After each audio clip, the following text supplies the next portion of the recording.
I just wanna go to the deep end. I just wanna go. Hey guys, कैसे हैं आप सब। अगर फ्रेंड्स आपके पास मोटो का G31 फोन है और आप चाहते हैं इस फोन में स्क्रीन रिकॉर्डिंग करना, तो मैं आपको बताने वाला हूं कैसे स्क्रीन रिकॉर्डिंग आप इस फोन में कर सकते हैं। आप अपने फोन के कंट्रोल सेंटर को ओपन कीजिए।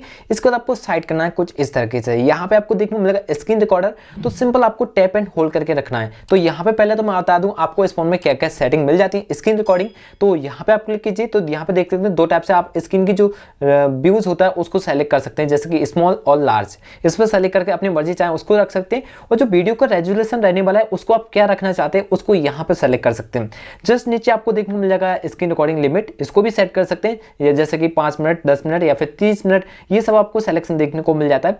और जो फाइल साइज लिमिट होता है उसको भी आप सेट कर सकते हैं। इसके बाद आपको यहाँ नीचे को देखने को मिल जाएगा रिकॉर्ड टच पॉइंट। अगर इस वाली फीचर को इनेबल करेंगे तो स्क्रीन रिकॉर्डिंग करते समय जहां जहां आप टैप करते हैं तो वो आपको शो हो जाएगा स्क्रीन रिकॉर्डिंग में। तो ये सब सेटिंग आपको देखने को मिल जाती है स्क्रीन रिकॉर्डिंग रिलेटेड। अब आपको बताते हैं स्क्रीन रिकॉर्डिंग कैसे करना है। स्क्रीन रिकॉर्डिंग करने के लिए सिंपल इस पर क्लिक करना होता है, और स्टार्ट पर जैसे आप क्लिक करेंगे तो यहाँ पे कुछ ऑप्शन आपको सामने खुल जाएंगे। तो यहाँ पे आप सेट कर सकते हैं कि आपको स्क्रीन रिकॉर्डिंग होते समय आपको कौन सी आवाज रिकॉर्ड करना है, जैसे कि सिस्टम साउंड, माइक वन आपके सिस्टम साउंड, ये भी सेट कर सकते हैं।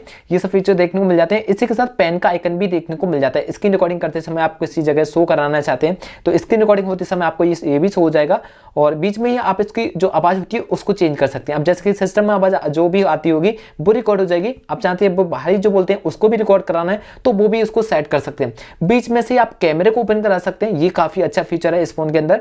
आप स्क्रीन रिकॉर्डिंग करते समय आप स्क्रीन को पुश भी कर सकते हैं, जैसे कि आप कहीं पे कोई काम करने लगे तो आप इस तरीके से बीच में उसको पुश भी कर पाएंगे। तो ये सब फ्रेंड्स आपको फीचर देखने को मिल जाते हैं स्क्रीन रिकॉर्डिंग। और इसको सेव करने के लिए सिंपल यहाँ पर क्लिक करना होता है, तो ये सेव हो जाती है स्क्रीन रिकॉर्डिंग। तो इस टाइप से फ्रेंड इस फोन के अंदर अपनी स्क्रीन रिकॉर्डिंग को कर पाते हैं। और आशा करते हैं फ्रेंड्स आपको वीडियो काफी अच्छी लगी होगी। वीडियो अच्छा लगा तो वीडियो को लाइक, शेयर और चैनल को सब्सक्राइब करना बिल्कुल भी ना भूलें। तो चलिए फ्रेंड्स मिलते हैं नई वीडियो के साथ, तब तक के लिए goodbye and take care.